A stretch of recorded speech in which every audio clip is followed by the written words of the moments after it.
a ball screen, the continuous ball screen offense. And it's something that I first saw overseas when I was with, I think it might have been the cadet team, or even before that with the senior men's team as a manager. And I saw Lithuania run it for the first time. And then it really intrigued me. And so I brought it home, and then I used it at McGill, and that's basically our number one offense during my 10 years at McGill. And I'm trying to bring it here to Ryerson, but we're struggling with it a lot more than I thought we would. So I'm thinking that it's probably an offense that takes a little bit more time to figure out than just, 2 months. And so as we've been going through it, we've been struggling a little bit, but at times it looks really good and at times it looks really bad. So if you decide to use it with your team, you're probably going to hit, you're probably going to look at it and get tired and get frustrated with it, but give it a chance, right? And so I'm going to share a couple of things with you. And the first thing on our agenda is the positioning and the spacing. And so as you can see behind me, I got some keys drawn up for you. And so like most of us, we do a 4-out. So the 4 spaces that we want to occupy, right? And let's say this is the ball, we put our post opposite. So this trail guy is usually a 4. The wings can go to either side, and this is our 5. Okay, and so we have to have this spacing and this alignment usually when we play. Sometimes when we run transition, our 4-man might be here and our guard might be here. They just do a quick exchange to get into it. The important thing too that we've added this year or over the last couple of years is, as you can see, the 3-point line, we've actually made a 4-point line. So we talk now about 4-point spacing. Actually, you can't do it in the corners. It's only above, sorry. It's only above. So foul line extended, we're now playing 4-point spacing as much as we can. And so we found that's really helped with our spacing and giving us more gaps to play. But this is basically the alignment that we come down in and the spacing that we want to have. Our guys can't stop at the foul line. They got to get to the baseline. And then as the ball is moved, right, then they work their way back up. But they got to go down and touch the baseline. Okay? The second thing is, how do we initiate this? So if we're in this format, let's just say we have the ball here. So how do we initiate this? We have 3 options. One is the dribble at option, where he dribbles at the 2-man and the 2-man cuts and bumps the 3-man up. So we've now established what we call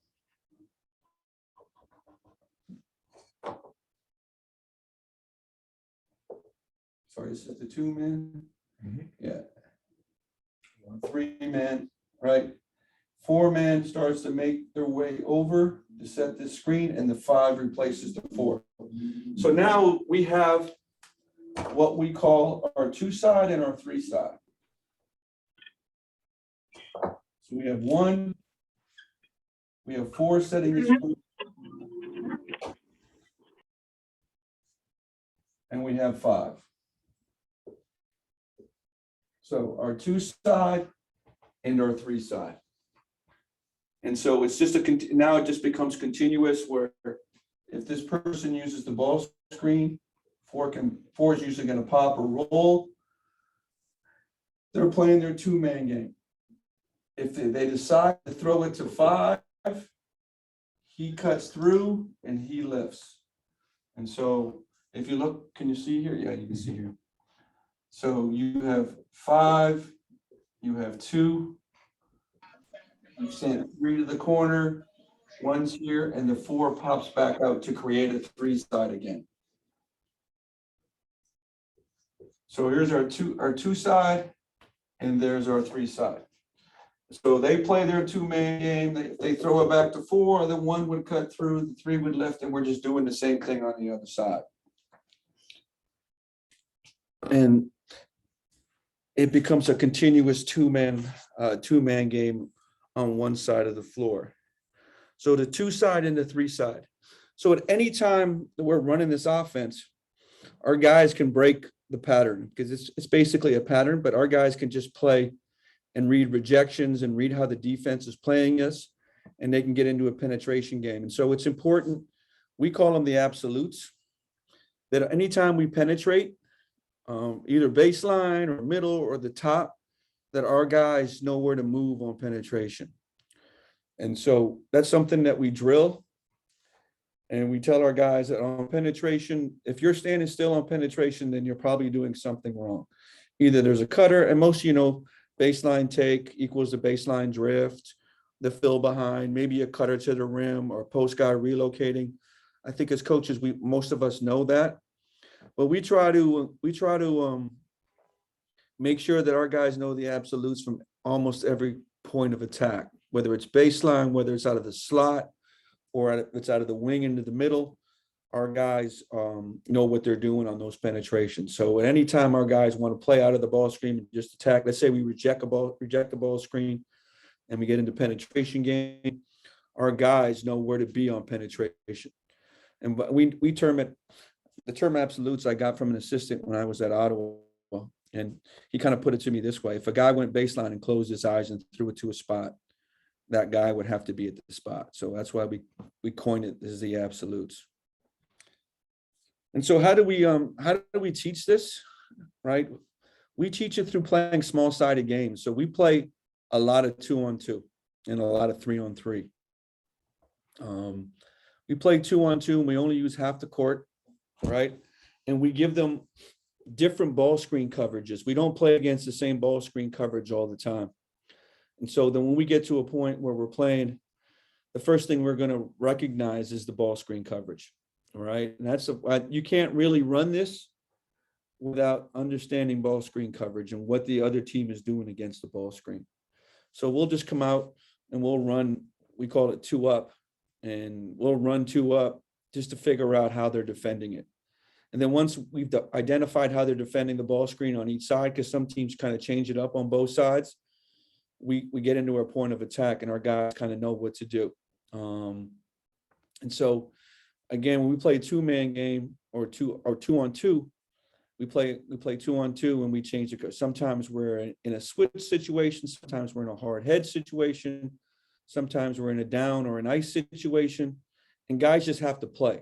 And so, you make that first initial pass out of that 2-man game. Now what's supposed to do? And so they have to play and figure it out.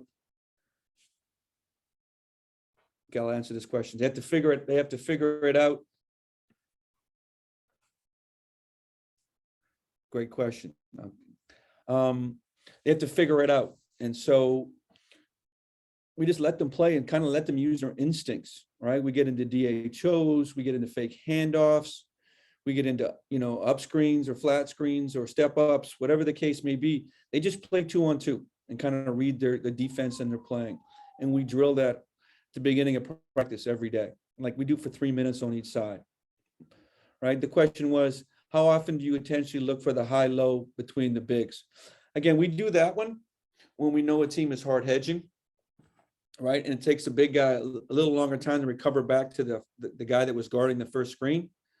And I have some clips here from my McGill team and our Ryerson team that'll show you the answer to that question and how we look for it and how we seal, even on switches when guards are switching on bigs. So hopefully the clips will be able to answer for that, but we look for it. Again, if we know a team is hard hedging on first side, we might just do high-low on first side, right?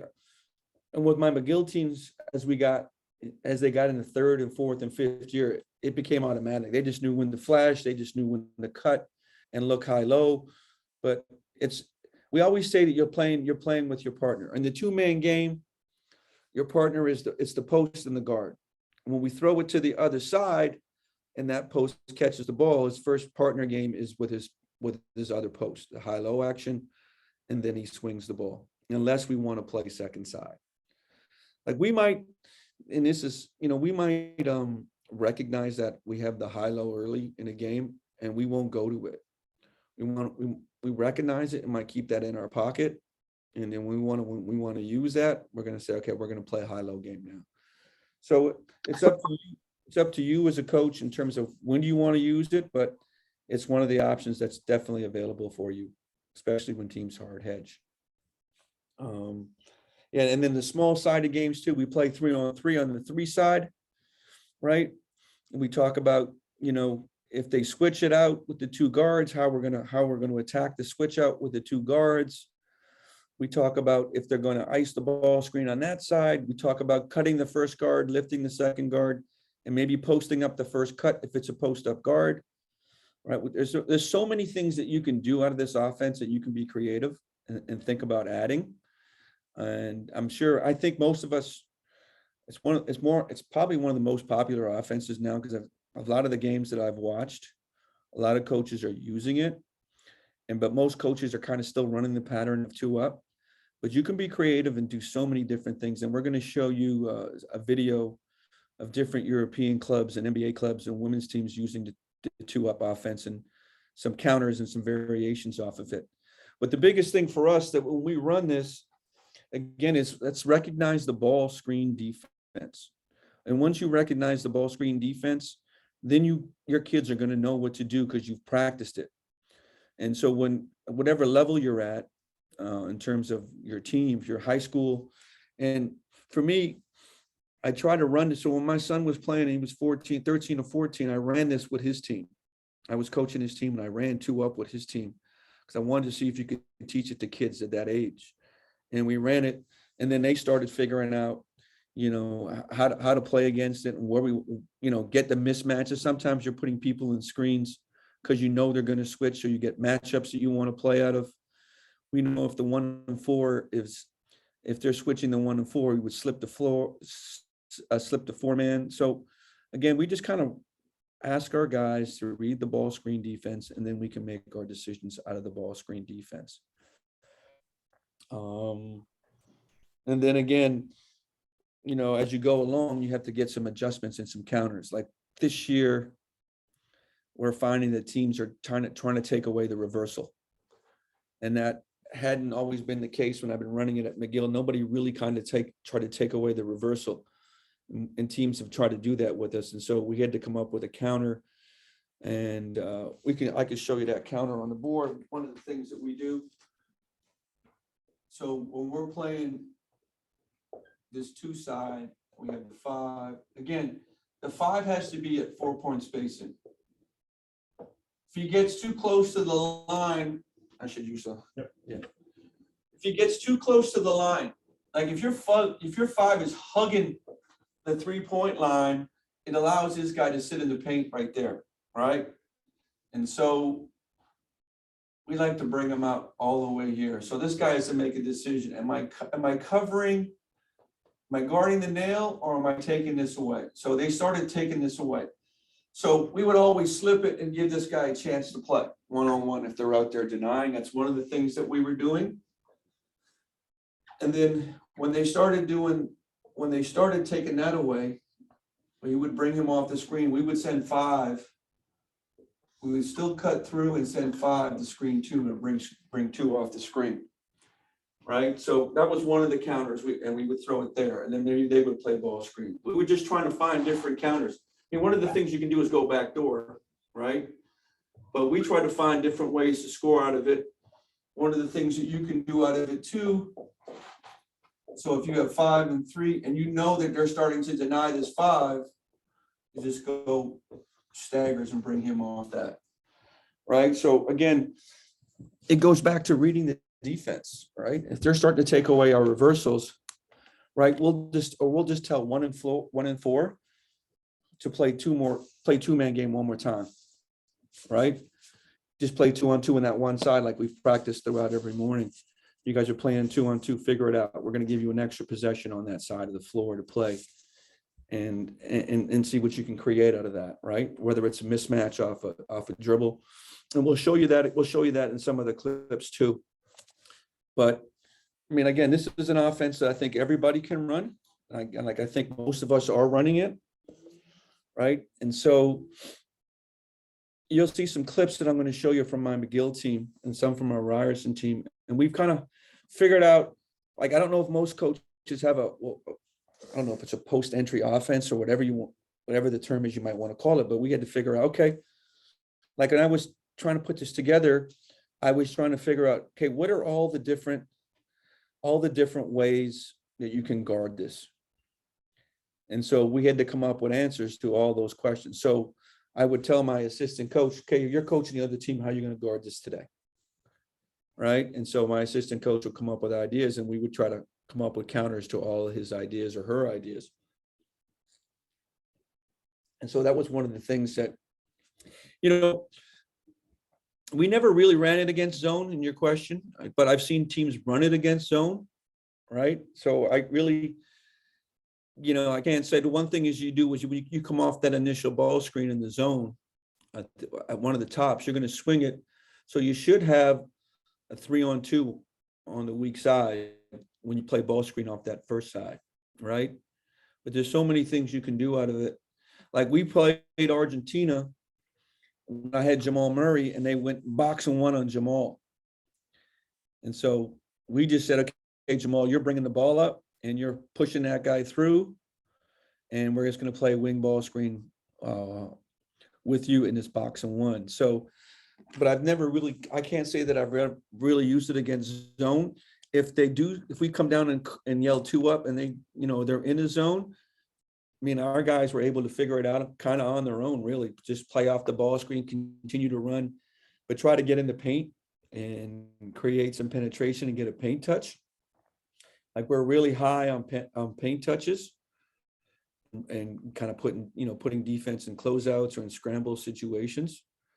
So that might be something, Warren, maybe you do, and you can get back to me and let me know how that worked out for you. But I've never really used it against the zone, but I think you can run it against anything, really. I think I kind of jumped a little bit when I said, that we got 3 ways to initiate it. I don't know if I went through those 3 ways. Let me try that again. So I'll use this board here. Maybe this board works a little bit better. So when we play 1,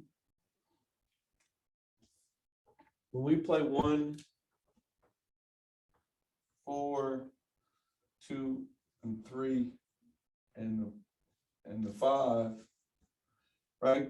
So one of the ways you can initiate it is through the pass, and the 1 would cut through. Another way we would initiate it is the 1 dribbling at the guard and the guard cutting through. And the third way we would initiate it is through the trail post. He would throw it to the 3 and then follow his pass. The 4-man is always the first one setting the ball screen, unless you want to set it up differently. We did it that way because we wanted to get to the second side most of the times. At McGill, I had 2 bigs, and so we could run it either side, play first side or play second side. At Ryerson, we really don't have the 2 bigs yet that can run it. So we kind of play with a smaller, non-traditional 4-man who slips it more often.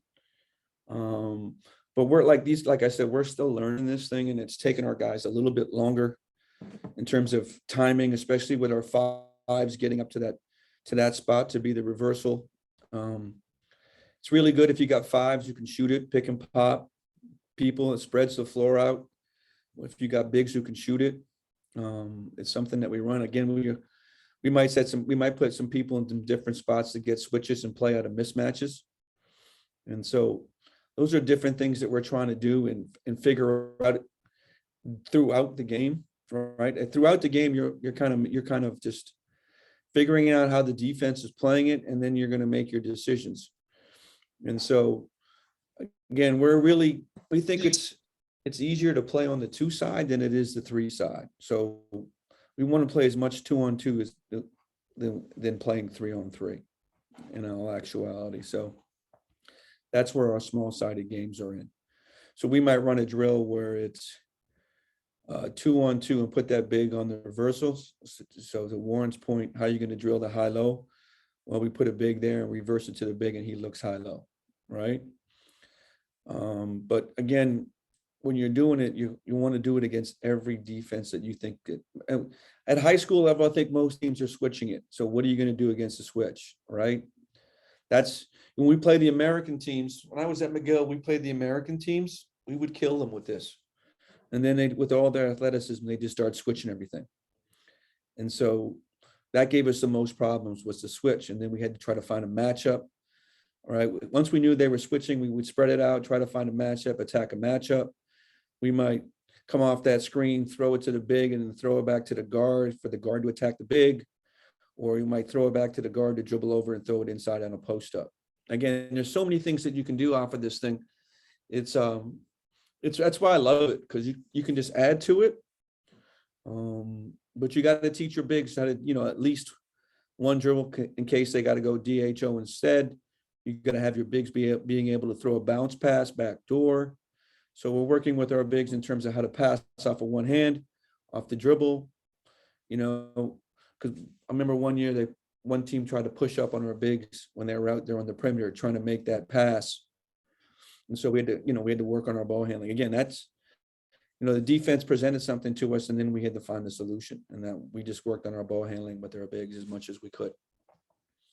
You got fake handoffs that you can do in this as well. And you'll see a clip of that when we show it to you. Does anybody have any questions so far? I know I'm going pretty quickly here. But I think we have some good clips here for you that you could see. Anybody have any questions, either through the chat box or just unmute yourself and go ahead and ask? Okay, so I got to share my screen with you. And I'm going to go synergy. All right, so what you're going to see is about 17 clips in a row, right? And I might stop it along the way. And if you have any questions, please feel free to ask them. So this is this year. So there's a wing entry. So we're playing Queens, and Queens is a really good team. Very physical, very sound defensively. I mean, I think they're ranked 5th or 6th in the country for a reason. And so I think at this point we were telling our foreman, who was a freshman, so you have to know our group here. So this is the first time I've coached any of these guys. So they really don't know this offense. And this was our first league game. And we're starting a freshman, 2 sophomores, and a junior. Okay. And so you'll see a lot of mistakes here, but you'll see some good things too. So you swing it to that side. There's the 3 side. Okay. There's the rejection of the ball screen. And we knew that Queens was probably going to try to ice that screen at some point. And we also knew that the help would come. Are they seeing my cursor, Jeremy? Yep. Would come over and help. So we told our guard, if this guy comes over and help, I want you to do your pause dribble, right? And then attack again, because he's going to leave. He's going to help and then recover. And then little pause, and he finishes.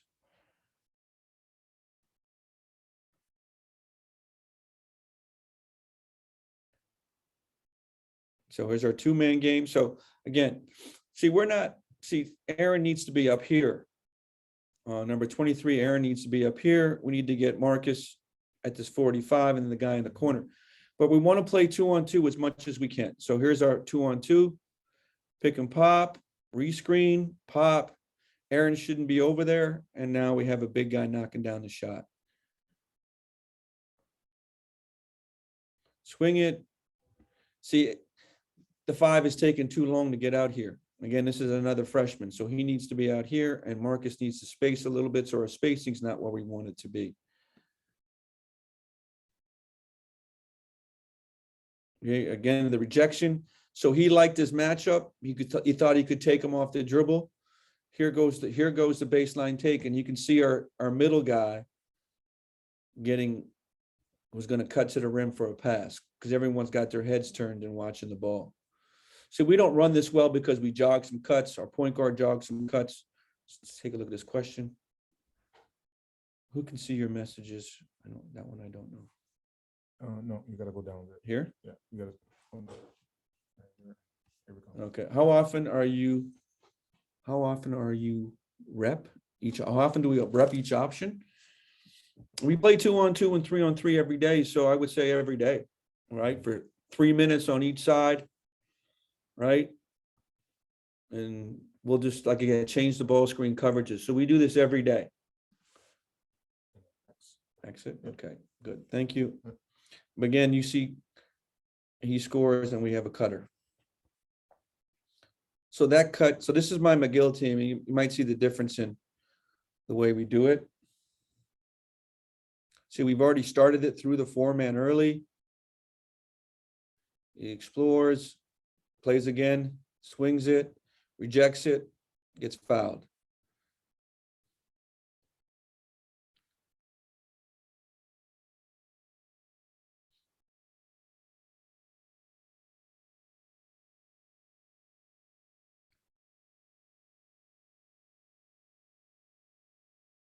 There was a high-low option there.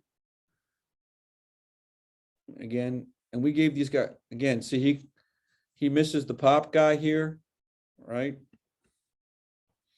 But it's attack, next pass, attack. And our guys kind of know the absolutes. The one thing we're missing right now is the guy going to the corner on the baseline take. He never gets there.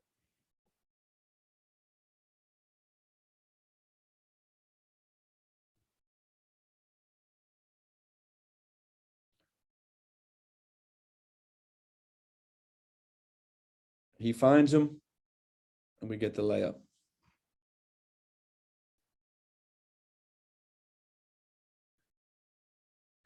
Two-man game. And there's the backdoor option. So if I can just rewind that a little bit.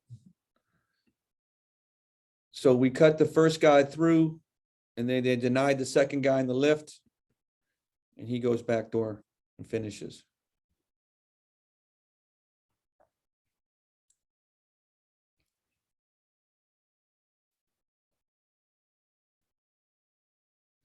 So the one thing that we added when I was at McGill is what we called a two-sided break. So if we couldn't fill that corner on ball side, we just went right into the two-man game, and the other three guys would fill the three side. So we played a lot of two-sided break. We didn't go traditional fill the corners. If we can just play two-sided break and fill the three side on the weak side, we would get into that.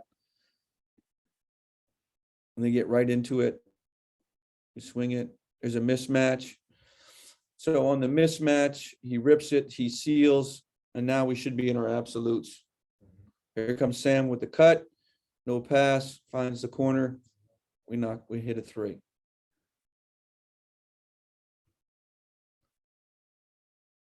Again, so right into the two side already. Trying to find his high-low partner, fake handoff, and he finishes.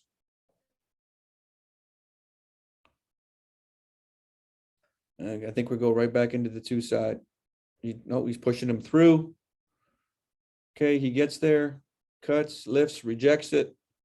Now we're in our penetration game.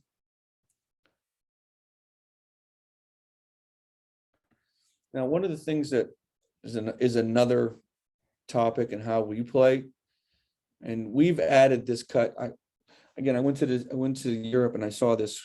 It's just a Euro cut. We call it a Euro cut, where the guy dribbles to the nail, and sometimes most teams at penetration kind of slide people over.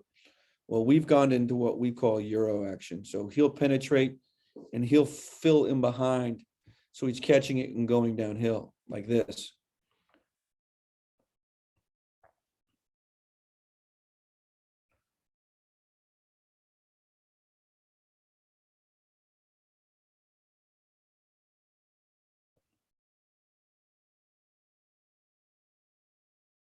Again, we're just playing dribble now. He swings it back, follows it.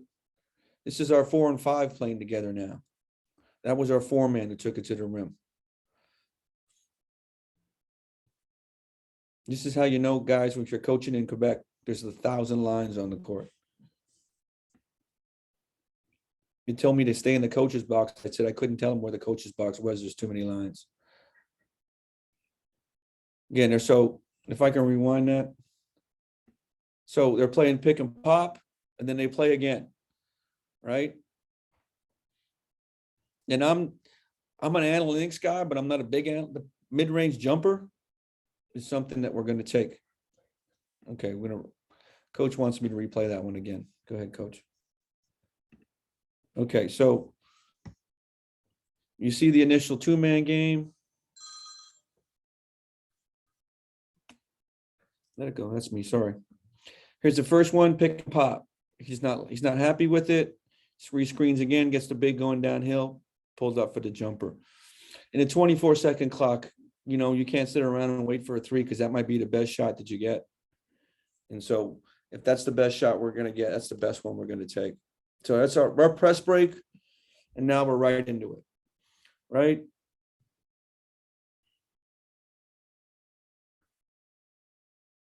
There's the high-low option. Unfortunately, he slips a little bit and travels on it, but there's the high-low action.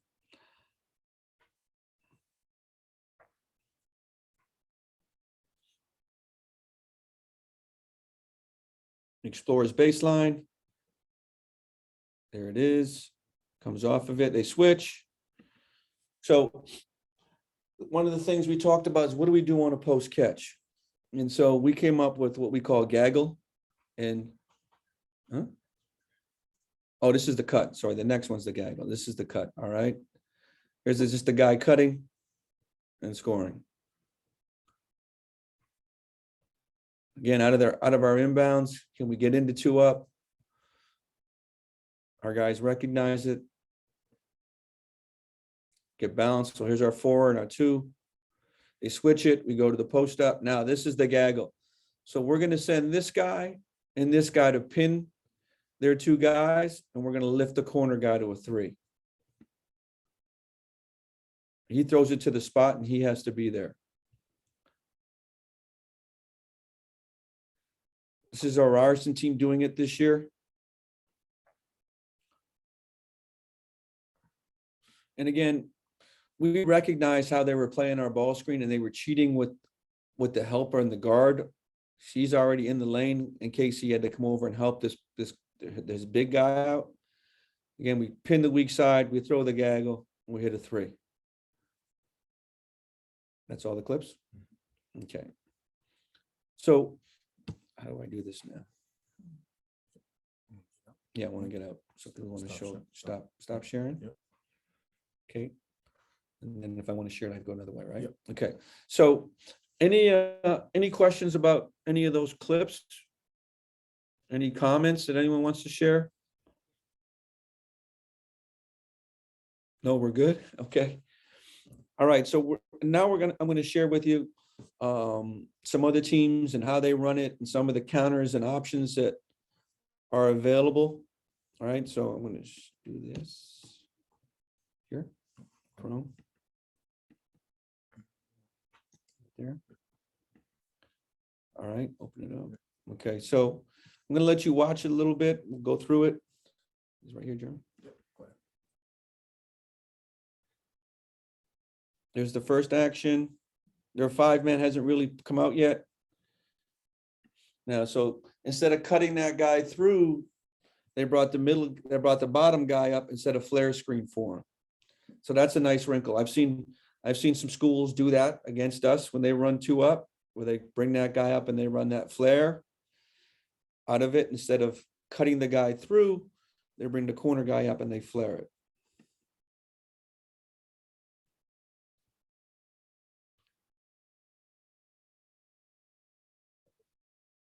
This is a really nice one that I think we're going to put in. They throw it back and they run that little seal and they score. I mean, everybody's running this, all levels, male or female, men's or women's, little duck in action, finished.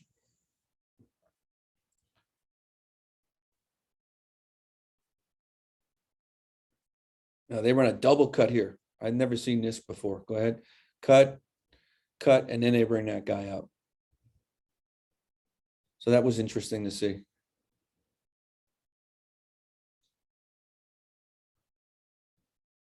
Into the DHO. Cut the big.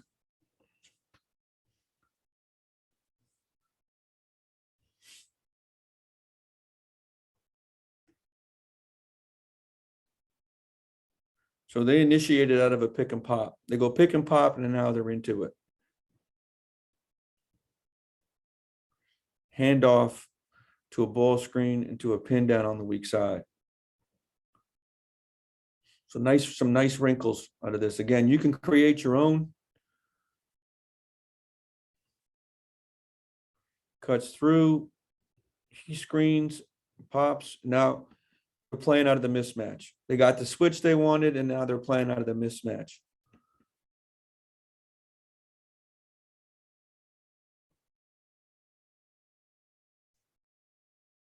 So this looks like a zone, you know, it's a zone. So here it is against the zone.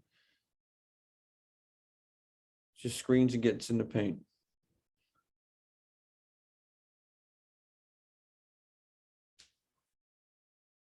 You can initiate it so many ways. People run it as their end game, right? They run some action, it doesn't work, then you get into this stuff.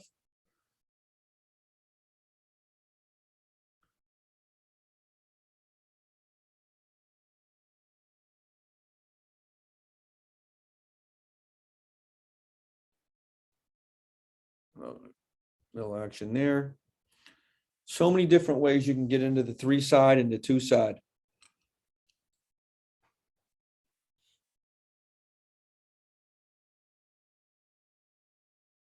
Right, the pin down action. So again, that's why we play 2-on-2 and 3-on-3 to start our practices. Right? Is just to be creative. What are the different things that you could possibly do out of this thing and react to the defense and figure it out? I mean, we can tell them what to do, but we want them to kind of use their instincts. We want them to first to recognize the defense and then figure out what you're going to do. We don't want them to be robots.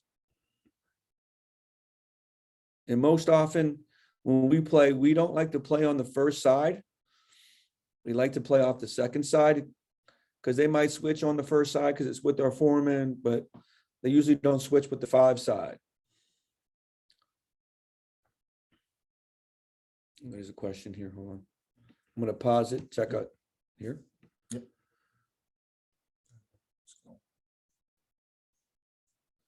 Which defense gave us the biggest issue? The switching one. Switching gave us the most issues, right? And so, you know, we had to come up. So when teams switch, you hear there's two philosophies. Either you're going to pound it inside on the switch, right? If they're fronting on the switch, we go to the high-low option right away, right? If they're not fronting on the switch, we might go to the post up and maybe look for the gaggle on the weak side. Or we might play, I like the guard matchup on the perimeter more than I like the post up. Because I think on the post up, teams can send a double team, right? It takes a little longer to get into unless you're going to go high-low right away.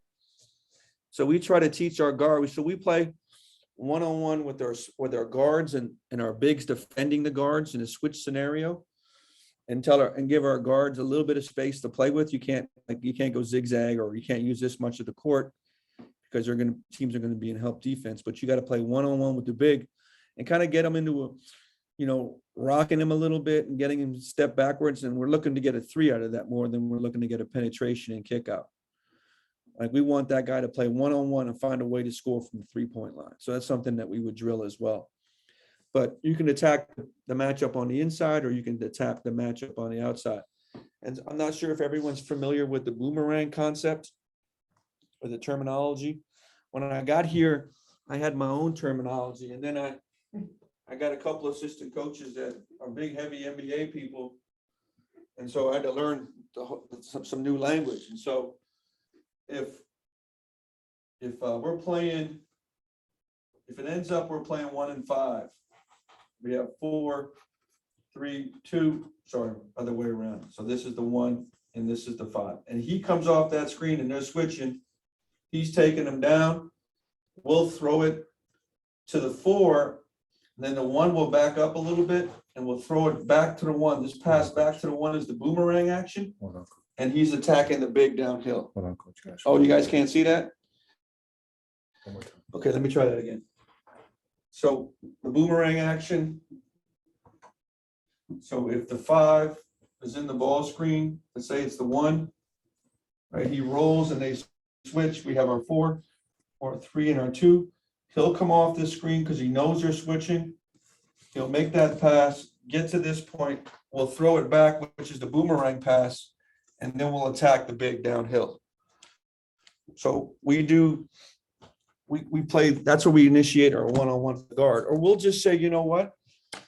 We're not going to attack the mismatch right now. Let's just keep running it through, and we'll get to the point where we'll get a closeout or we'll get a matchup that we like, and we're just going to play. Because if you spend too much time trying to attack the matchup all the time on a switch, everybody in the gym kind of knows what you're doing, right? Especially if you're trying to throw the post up, everyone starts to load up in the paint on it, right? So we also tell our post that when he catches the ball in the post in a mismatch, that he cannot catch and hold. He has to catch and get into a move, whatever the move is, right? So again, this is 10 years of running this thing and kind of seeing every possible defense. And I would say the switch was the toughest, especially when we played the American schools. Not so much the Canadian schools, but the American schools, when they just put 5 athletes that are like 6'8" across the board on us, 6'6" across the board. Right. So that would be the toughest one. Good question. Really good question. And so I got to get back to this. Share my screen, Jeremy? Absolutely. No. How do I go back to the clips? Yep, right here. Sure. Share it. Chrome right here. Chrome. Okay, so we're going back to some more clips. Good question. Again. Rescreen.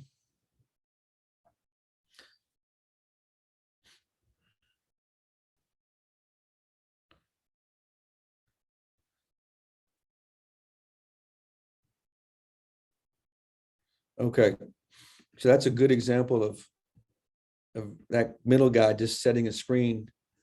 So if they switch it, so this guy's here. So most teams now, when they throw the ball to 24,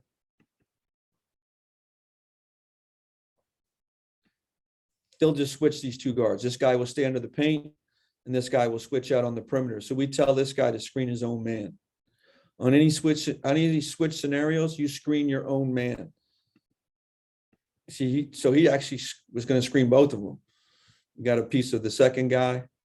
Because there's no way, we figured there's no way that guy can be in help position on this 2-man game and get out here and guard that guy. So they have to switch it. Right. So that's where we talked about screening our own and then slipping it, or maybe even going to a post up, finding different answers to that question.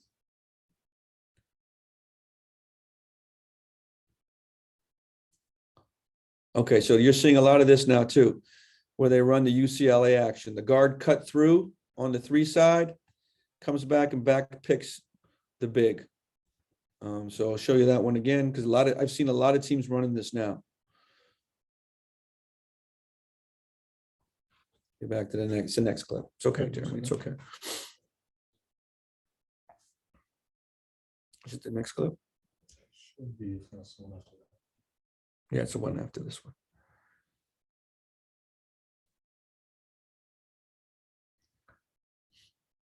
So here it comes. So the Jazz are running this thing. So the middle guy cuts, lifts, stops, and here comes the UCLA screen for the big.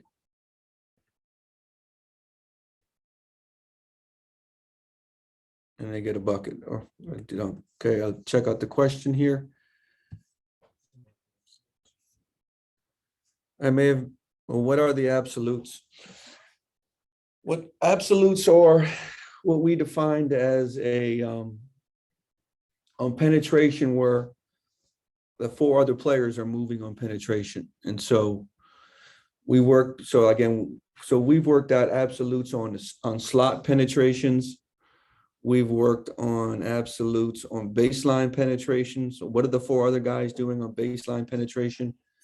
And we worked on what we're going to do if we attack on the wing through the middle. And like I said, we're a big Euro team. We're not really a slide space team. We're more of a Euro team. And we'll just drill that. Like we'll play 3-on-3-on-0, and then we'll play 3-on-3, trying to find those absolutes, and then we'll play 4-on-4, 4-on-0. And then we'll play 4-on-4 again. Our guys reading the absolutes. Again, we refer to the absolutes for those who missed it earlier is like when a guy attacks the basket, he can close his eyes and know absolutely where the four other guys on the floor are going to be. And that, again, that takes practice because kids are not really good with moving without the ball. So that's something that we've taught a lot, and how to move without the ball. And again, when to move, when's the timing of it. So we kind of use the dribble in terms of absolutes on that first bounce. That's when you got to go, right? On that first bounce, because the defensive teams at our level are really good. So help comes early. So we practice a lot. I don't know, I mean, at the different levels, we practice a lot of one bounce decisions. You only get one dribble, right? And so, we'll kind of work our way back to that. We'll start two dribbles and then play one dribble. But because the defenses are so good at our level, we have to be able to make good decisions off of one bounce. And then we just kind of say, it doesn't matter what kind of D they're playing. Let's just play one bounce decision basketball. And it helps our guys move without it. And so we were really good at it, McGill. I mean, there's a lot of work still here because our kids don't know how to play without. And so again, that's where the 2-on-2 and 3-on-3 and the 4-on-0 and the 3-on-0 or 3-on-3 and 4-on-4 with no screens comes in real handy. Like when we go 4-on-4 or 3-on-3, we'll play games like that with no ball screens. And so it's just spacing and playing and using one dribble and moving on penetration to what we call the absolutes. Hope I answered that question. But when you play 2-on-2 and 3, are you restricting to the side of? Yes, we are. Good question. Yeah, if we play 2-on-2, you only have that side of the court to play with. You can't cross over. So you're playing 2-on-2 in half court, and same with 3-on-3. And any of the counters they want to play with. If they start on one side and finish on, like if you're going to the hoop and you do a reverse layup or something like that, we give them that's fine. Right. And even if we play if we play one dribble, like we're kind of watching to see if they're wasting dribbles and not using their dribbles efficiently. So I'm a little old school. So we find if a kid starts dribbling the ball too much, we just blow the whistle and call it a turnover. Right? We don't let guys play with 3 or 4. Maybe in the ball screen, ball screen will let you explore and play a little bit because you might have to go to a rescreen action. But if it's a live bounce and we're attacking, 2 is probably all you're getting.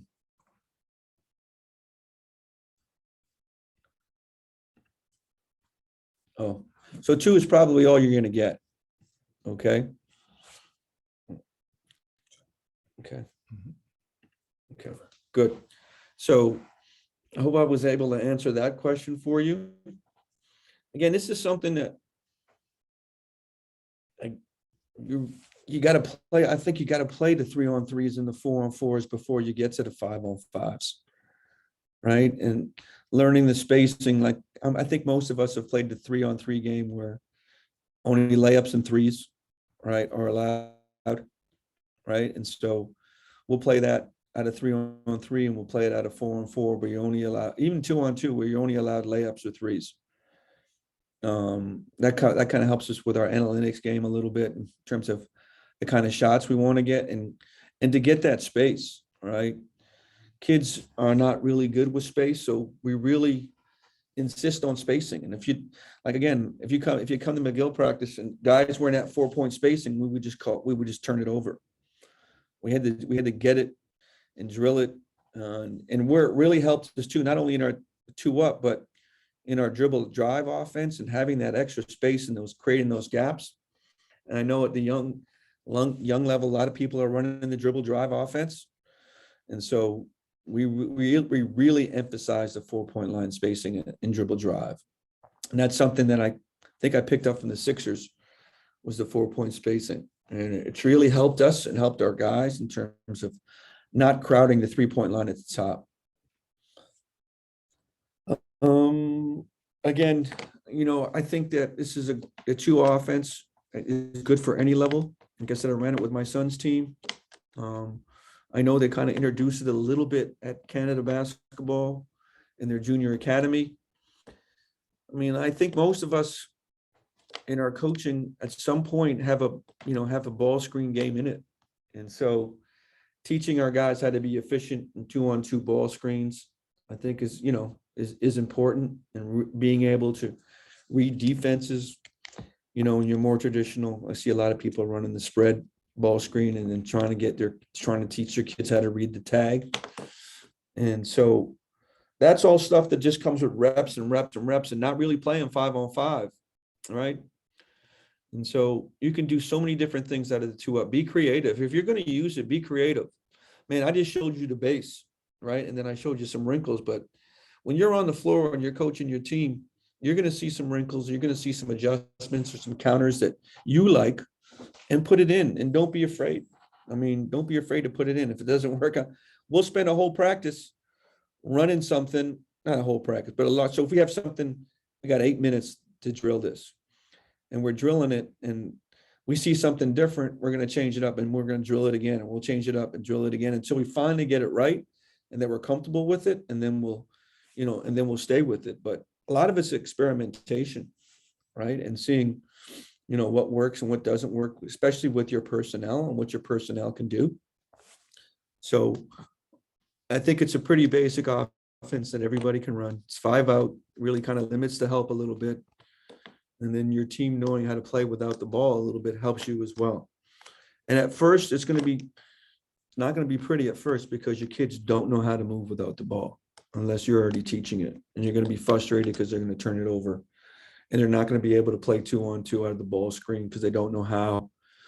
And all that just takes reps, right? And just reps and reps and reps. Even when we come in and do our individuals in our small group workouts, we try to play 1-on-1 and 2-on-2 and 3-on-3, and that's it, right? And do our on-O or our guided defense stuff first, and then let them play. And so they can start reading it and playing. And I'm a big believer. I might be different than a lot of coaches. I believe that you learn through play. We don't do a ton of drills in practice. Most of our drills are probably defensive drills as opposed to offensive drills. And we let them learn through play. We give them some concepts, and then they have to figure it out. Because in a 24-second clock, I think, it's definitely a player's game, and they have to figure things out themselves as they play the game.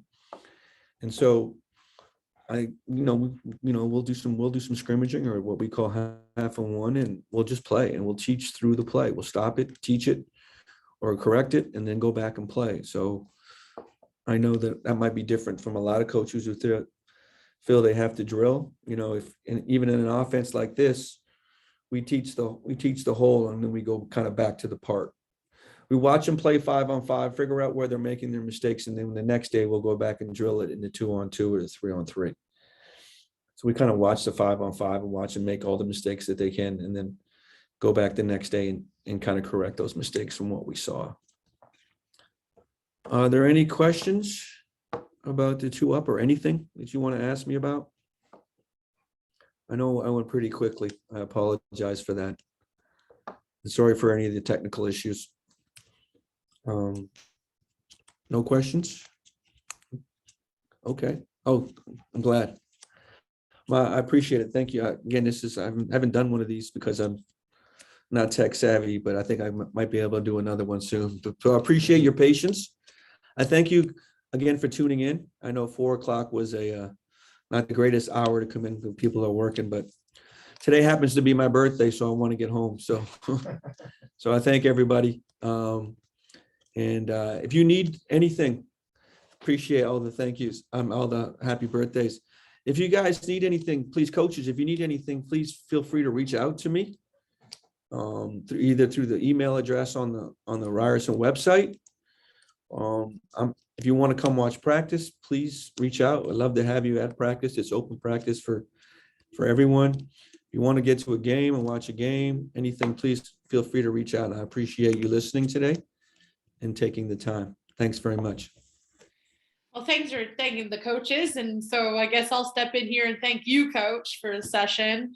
I bet all these coaches really enjoyed it, and we enjoyed having you. And don't worry, there were no technical issues. You were great.